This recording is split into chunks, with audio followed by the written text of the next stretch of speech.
wasn't our goal, but I'm still proud of the team because we fought really hard to be here today to get a silver medal, and of course I'm grateful. It's my first award, and yeah, so grateful. How will this experience will make you stronger for the next conferences?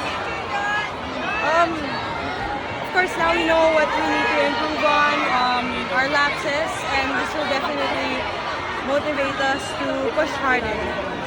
Bani, personally sa'yo, gano'ng kalaki to? Considering mo, siyempre, before, ang daming mong napagdaanan, maraming nag-doubt sa'yo. Anong ibig sabihin nito para sa'yo? It's very meaningful to me. I fought really hard to be where I am today. I fought through so many failures. I fought through so much doubt.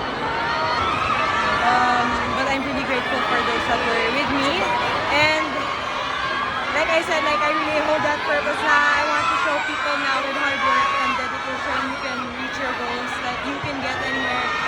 Doesn't matter what people say as long as you keep working and you believe in yourself. Manu, you shared the moment with Eliza kanina when you talk about Iklang after one game. Yeah, at the she went up to me and she said that I deserve everything that's happening. And she really congratulated me and told me that there's nothing to be ashamed of. And I super appreciate that.